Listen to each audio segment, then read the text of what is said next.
everybody, I'm Bree the Plant Lady, and tonight I am taking advantage of the fact that it's not a million degrees at this moment, and I'm gonna go ahead and get this border cleaned up and replanted for the summer.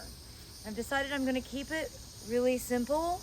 However, I do need to go and locate some of my seed. So I haven't exactly decided what the seed collection will be. My real aim is to primarily do cushaw squash, just because they're really delicious to eat and they're great ground plane coverage. They're disease resistant and they don't get powdery mildew. I've already done a whole bunch of Seminole pumpkins, so I was thinking that the North Carolina native squash would actually be a great element to include in this border. So I hope you'll enjoy watching my progress.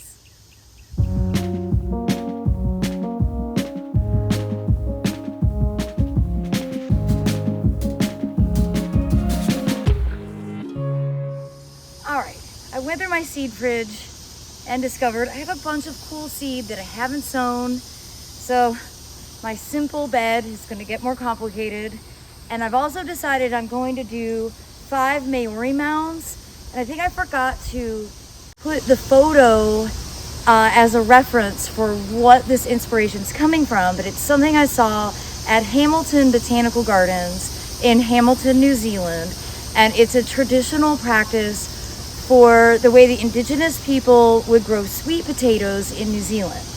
Now, I don't have any sweet potatoes, plus the deer eat the sweet potatoes. So instead, I'm gonna do the mounds like Native Americans did with pumpkins and corn. And I think I'm gonna go ahead and test to see how the fava beans or broad beans will do planted in the mound. We are today on the 7th of July. Still feels a bit early, I think, for fava beans for this climate, but I have nothing but knowledge to gain by doing it. So I'm gonna go ahead and technically do a Three Sisters that is really inspired by my trip to New Zealand. I'm also gonna add some cotton, some Puerto Rican evergreen okra, which is a really great variety from Utopian Seed Project. I have a buckskin pumpkin that I'm gonna do. So we'll see how that does. I probably should get, I'm gonna see how the buckskin does. Stop it, Bree. And then I've got about 4 different varieties of sorghum, which I know is overkill, but I have it, so I'm gonna plant it.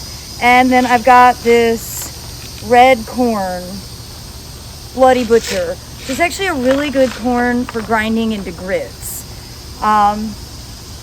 Yes, that's too much, but the border I've made bigger, pretty underutilized at this point. So I'm gonna go ahead and get busy getting it planted.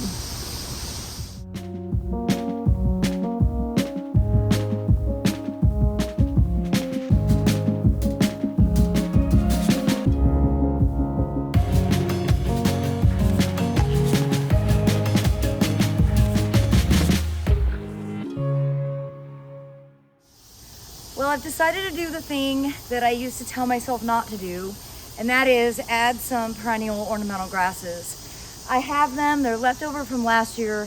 I'm ordering new plugs for the fall open garden seed sale and native plant sale. So I don't really want to have these old plants hanging around.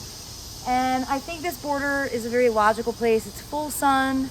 Once they're established, they're very drought tolerant. They're all native. It's actually a mix of northwind and heavy metal, and I'm just gonna scatter them towards the back. So I think it'll be a nice backdrop and something that'll permanently fill in some space.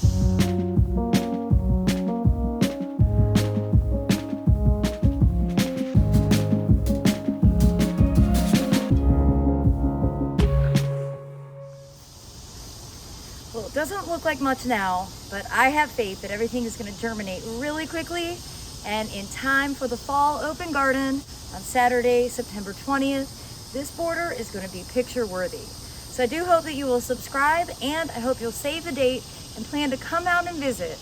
It's free, no registration, rain or shine, and it is our first seed sale of the year. Well, as always, thanks so much for watching, everybody, and happy gardening.